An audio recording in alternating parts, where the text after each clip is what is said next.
South Africa's most successful soccer writer. You Pirates fans were looking for Rulani to come in the Pirates. 3 years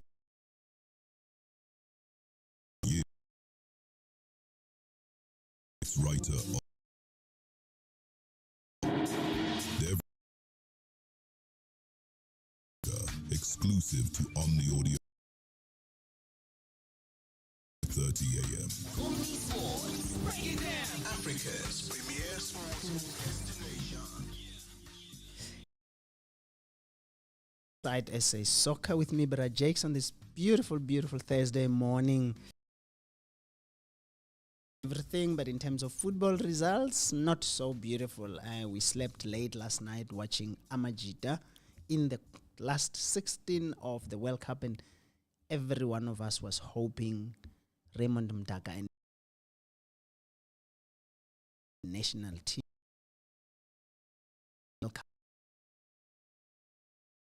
was not to be, because the boys lost 3-1 to Colombia. Early on, they equalized. They scored, what's his name? 2-1, and then late on, we essentially gifted Colombia the third one. As you look at it, it's, for me, the boys have done well. The first team ever matches in the group, that's history, that's a qualification. They qualified by themselves, over the years, sneaking into the next round, waiting on the results from the other side, but they didn't. And I think this is good. One of the things that always worries me, though, about South African football is 2009, you'll remember, Saramele Tswaka's boys also reached the quarterfinals, and we get excited about this.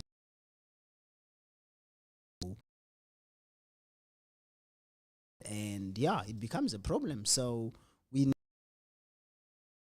they've graduate to be the under 23s, and then later on we can see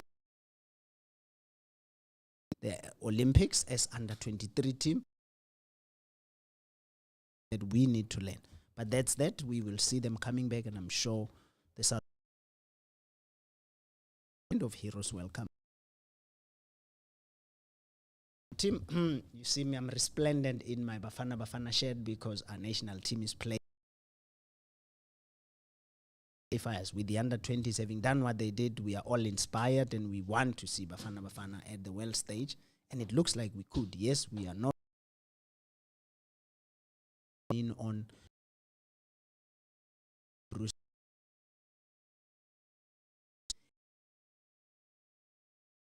Speaking of qualifying, a few countries have already booked their places at the World Cup. That's African countries, and one of those is the Great Pharaohs, Egypt.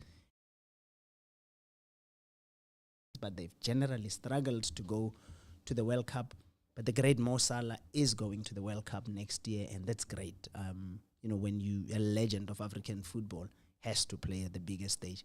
Now, to help us look at the qualifiers, there were matches that were played last night. David Legg of Agence France. Yeah. Comrade, good morning, and thank you so much for making time for us here on Inside SA Soccer.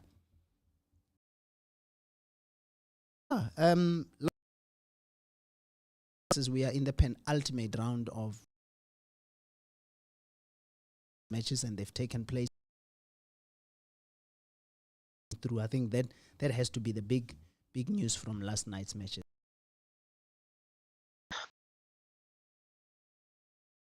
He's been battling a bit in England this season. He's is quite acceptable, maybe for a lot of strikers, but not as him. Yeah.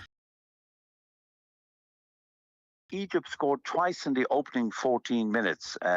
Adel, CAF Champions League final, he put them ahead after 8 minutes, and Salah made it 2-0 out. So here we go, another who had lost 6-0 in Cairo, much wasn't until the 84th minute that Salah scored again, just Egypt, and they're guaranteed first place. And as you said, they qualify. Have been so good in Africa, in the Africa Cup of Nations. They've won it a will only be their fourth appearance at the World Cup in 15 attempts. Yeah. You know, more or less means that for every four appearances, they only have to congratulate great goal scorer.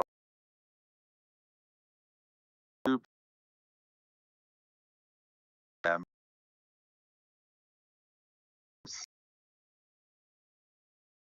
plays in France. You got Omar Marmouche, who plays from Manchester City. You got Trezeguet from Al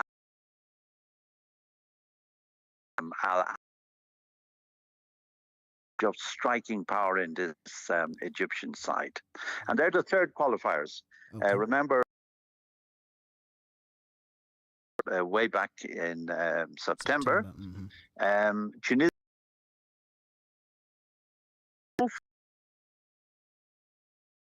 all come from North Africa. Yeah, Morocco, Tunisia, and one in Algeria. Over the years, African football. What is it up there in Interesting question, Brad Jakes. I'm probably going to upset a lot of South Africans for skills and running around, going backwards and forwards. The Egyptians and the other have a very fundamental great goalkeepers, and they produce great defenses. I mean, they do silly goals, yes. and they sort of take it from the back forward. You know, we sometimes, I think we worry too much about crowd. Yeah. No, but it's. But not a country that will not qualify, but ahead, they will all be sub-Saharan African teams. But and four of them have qualified. Jackson is working. Share the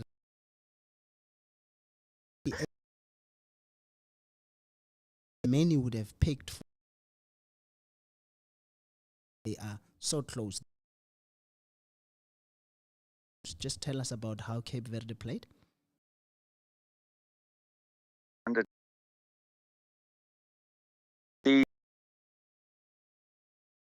in the very first minute, and at one stage they were trailing 3-1, almost won the match in added time.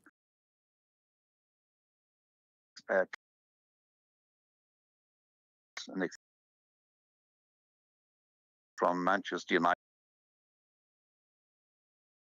Cape Verde are still 2 points ahead of Cameroon with one match each to play. Both are at home. Cape Verde with Angola after leading 2-0 at one stage, and Cameroon are at home to Angola. So the Brad Jakes, their population is roughly 550,000 inhabitants. Just think of that. They could. The African country with the smallest population, Eswatini, and if they win that match, it's Cameroon can do nothing. They will just simply finish as runners up and hope to be one of the best four runners up and go into playoffs. Amazing story. They won't be the smallest country internationally to make it to the World Cup. That record falls to Iceland. But they'll certainly qualify from Africa. So beat Eswatini, and they qualify. Cameroon can do them a huge. If Cameroon beat Angola, they would be level on points with Cape Verde, and the Cameroon. Cape Verde won't grasp this nettle that they have now in front of them. Bit Eswatini. And then coming down north, Zambia still have a group. Yeah, Brad Jakes. They to play Tanzania, and they. He was a name that used to be we would regularly speak about a couple of years ago. He's been out of the limelight a bit. With the current coach, Avram Grant. He scored the only goal. So Zambia, if they can beat Niger in Ndola early next week, runners up, it's Zambia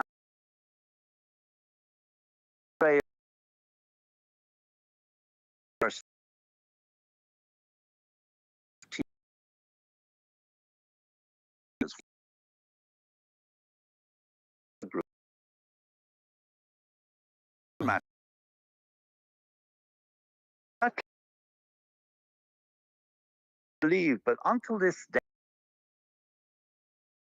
last round of qualifying, FIFA have not told us. And the rumor we're hearing for the Brad Jake show is that are in the group, bottom team will be declared null and void. So finish bottom of groups, so to speak. And if South Africa beat them twice, and the 6 points they have gained against Zimbabwe will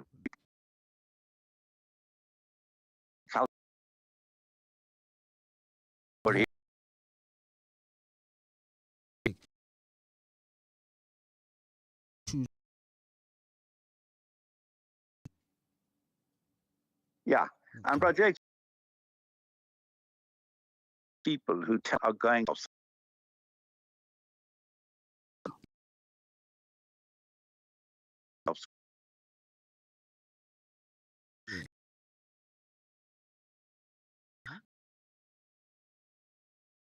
there'll be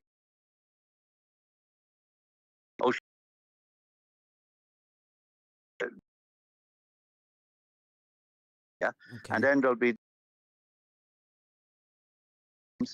and there'll be the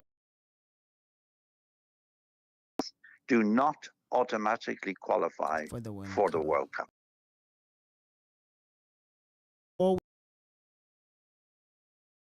It's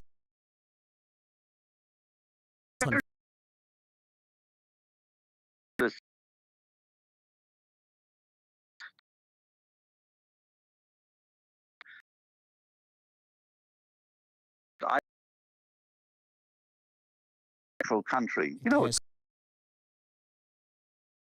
Yeah.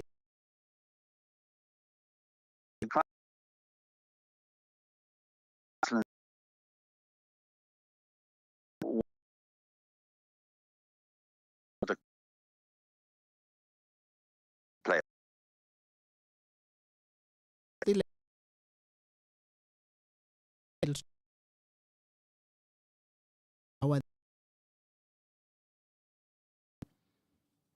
Rajesh, they're as close to qualifying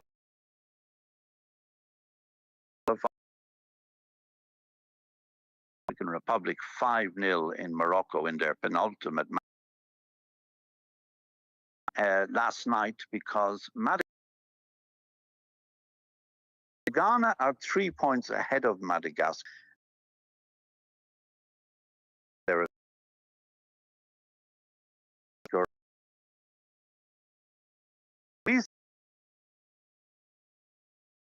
is even if they lost, are plus 16. Madagascar are just plus 8. Ghana Ghana could have- lose by, and and Madagascar could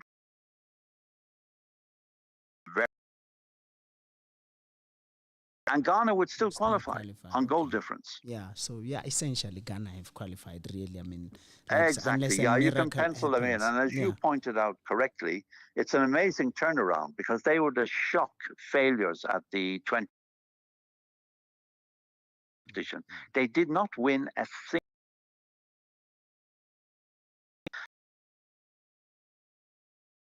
to adult. That's the way we always do it in Africa. Of course. Never blame the players. He's turned it around very well indeed. In Algeria a little, they could qualify. They are playing to qualify. But Jakes, they're playing Somalia, and you know, if you're playing Algeria, the one thing you don't want to do is stage your home match against Algeria in Algeria. But unfortunately, that's what's happening. And the reason is security. Somalia has come a long way, but unfortunately, Mogadishu is still not considered sufficiently safe for teams to play, visiting teams to go there. Oh, okay. So Somalia had two choices. They either played at a neutral venue or they played in Algeria. And regular listeners to our show know very well that I'm very country.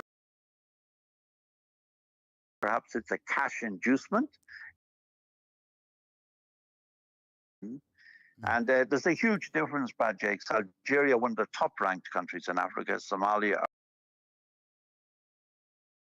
Somalis will give them a good run for their money. They lost 3-1 the last time they played. And Algeria are in the nice position that even in they still have a home game to come against Uganda opportunity to qualify. So really, it's hard to imagine Algeria. Look ahead to the other matches, especially the key ones where teams can qualify. We've got matches tonight. There's also matches tomorrow on Friday. Looking ahead to Friday, if they win in South, there is an if to it. They would also want the Democratic Republic of Congo not to win in Togo. So if Senegal win and lose, they're in 218 in Russia and in 222 in Qatar. And it would be a nice swan song for Sadio Mane. We don't. And he's not scoring that many goals, but he's still the first choice in the attack. A similar situation.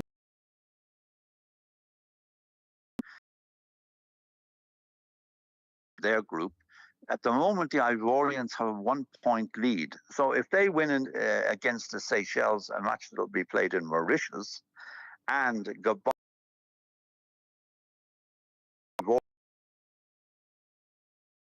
qualify. But perhaps our group, Group C, you cannot believe this, Brad Jakes, but it's true. 5 teams, right down to 5th place Lesotho, can mathematically win this group. That's how tight it is. Yeah. So you got Benin and South Africa on level at the top, with Benin ahead on goal difference, +4 against +3. And then breathing down their necks, 3 points behind are Rwanda and Nigeria. And then you've got Lesotho. Now, for Lesotho to beat Zimbabwe, and a lot of other results would have to go their way. So the only team that cannot qualify are Zimbabwe. So they've got 4 points, and they're very much the bottom team. But of course, is officially a home game for Zimbabwe. Zimbabwe could really mess things up for everyone. I mean, they can be the kingmakers, really. I mean, if they beat us, then we We're out of it. They can Yeah. also help the other If you teams. think about it, Brajakes, all the pressure is on Bafana. There's no pressure on Zimbabwe. No, not at all. They're just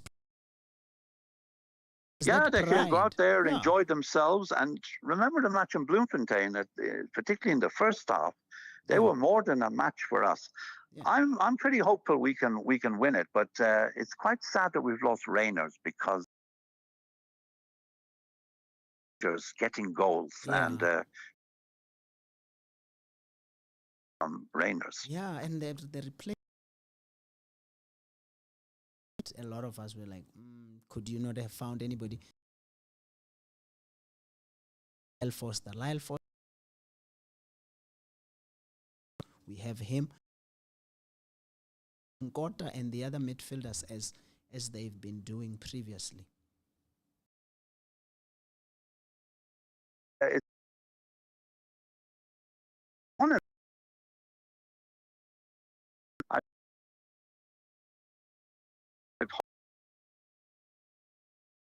all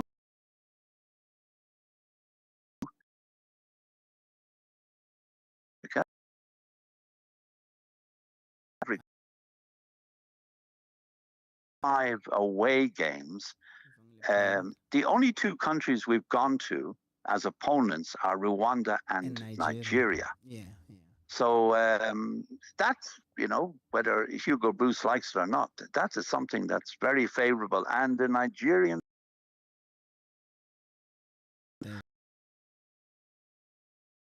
Zimbabwe and Lesotho and anybody are going to play their home game. And obviously the Zimbabwe packed and for them. Yeah. Now Nigeria are playing Lesotho out in Polokwane, and then they have Benin. They can win both those matches, but as long as we win one, we are on 17. They then won't catch us. Who would you say? I mean, is Benin really the biggest threat for us? Because I agree with Hugo Bruce. I just don't see Benin winning out in Nigeria. Yeah. No, I agree with you, Brad Jakes. Again, we're fortunate in that we're playing, well, officially we're playing an away match and a home match, but actually we're playing 2 home matches, one in Durban and one in Mambela. Yeah. On the other hand, Benin are playing 2 away matches. And that to me is bad planning. To me, the last 2 rounds of qualifying, every country should have had a home match and an away match. Yeah. But no, Benin have to go to Rwanda, who are very much in contention themselves. And then they have to go to Nigeria. And I agree with you. I agree with Hugo Bruce. I don't see Benin getting 6 points. I would simplify it this way, Brad Jakes. Rwanda, I am 90% certain they will finish first and qualify automatically for the finals. Yeah. And it's been a long time, eh? People talk about 2010, but then we were hosts. We automatically qualified. The last time we really qualified was way back for the 2002 World Cup. Yeah.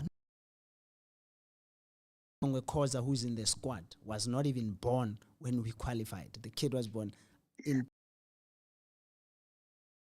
It talks to just how long it's been, but it looks like things will change and we will get to the World Cup, and how great it would be. I've been saying this, that Hugo Bruce has said he's played at the World Cup as a player and he would love to go back as a coach. And how grand would it be then if we get to be based in Mexico, where he played with Belgium. You'll remember he played against the great Diego Maradona in '86. So that's something special. Jakes, were any of the Bafana squad around when he played in Mexico? No. Yeah, no. It's long overdue. We always like to brag that we're one of the powers of African football, but if my maths are right, the last time we played in a World Cup was 23 years ago. Yeah, when we qualified. And some countries really don't do that. As I mentioned earlier, Egypt, 4 qualifications out of 15 attempts. Yeah, and their first one, wasn't it, in 1934? They were part of the first. Played just 4. So it's a great nation in terms of football, and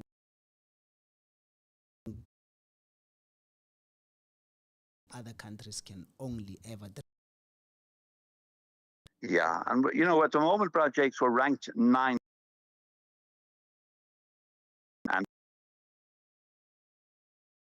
The one that's missed out, by the way, are Mali. Mali were the top seeds in Ghana's group, but they now cannot even make it to the playoffs. They just started Ghana and they later lost away. So a little bit disappointing there. The third seeds, but they're actually they're not going to make it. Yeah. And the other one that, of course, that would be the shock, I guess, in many ways, would be Nigeria if they don't win group or if they don't make it to the playoffs. Because, I mean, just for starters, they have the last two winners of the African Footballer of the Year, and they have Osimhen. That is, you know, if somebody told me 2 years ago Nigeria will not make it, I assumed that they in South Africa would battle it out, and if one of them would win the group and the other would be one of the best runners-up. It could still happen, but it's going to be tough for Nigeria. As you said, if they win their last two games, they go to 17 points. So then theoretically, we would need 4 points to get above them. Look, let's see how it goes. There's matches, as we said. Algeria could qualify tonight, and then we've got like a full raft of matches on Friday, and then we start all over again. So we will keep talking to you to hear about that. But before, when we close, there's just a development in Egypt.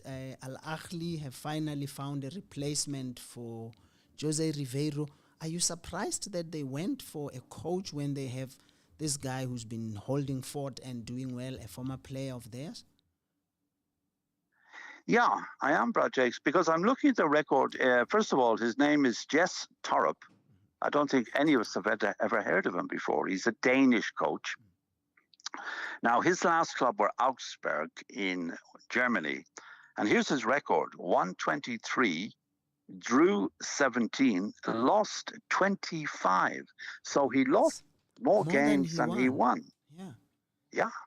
I'm not condemning him. He's got to get his chance. But, and I presume Atley have done their homework. I mean, sadly, the Jose Rivero situation turned into an absolute debacle. I mean, he only lasted 7 matches. But I think a lot of it, as I've said before, has to do with the timing. He took over the team just as they were going to the Club World Cup. They were in a tough group. I think he should have waited till after the Club World Cup. And I wonder how Emad Al-Nahas, the caretaker coach, feels now, because he's got them right up. And remember, Brad Jakes, they were in the bottom half of the Egyptian Premier League not so long ago. And now they're joint leaders. Sometimes, you know, we just have clubs and national teams, a little bit of an obsession with the word foreign coach. They do. They love just going. I mean, like you say, who is Tarap? You look at his record, it's not impressive. He's not really a somebody who has done anything special. But hey, they know what they're doing. I've got some bad news for you. He's going to earn more than you. He's going to earn, over the next 2.5 years, 162 million rand. Yeah, just a little bit more than I do, but yeah. It's a little bit more, yeah. Incredible. What's that phrase again? Laughing his way to the bank. Yeah. Now let's see if he will help Al Ahly need to get back to the top. We all know they were not happy that take and the matches that are coming up, but expertise and your knowledge of continental football. Thank you, Brad Jakes. Okay.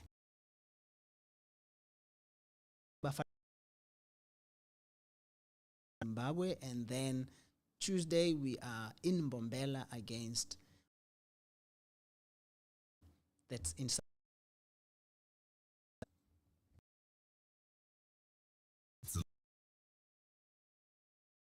Successful soccer. looking for Rulani to come.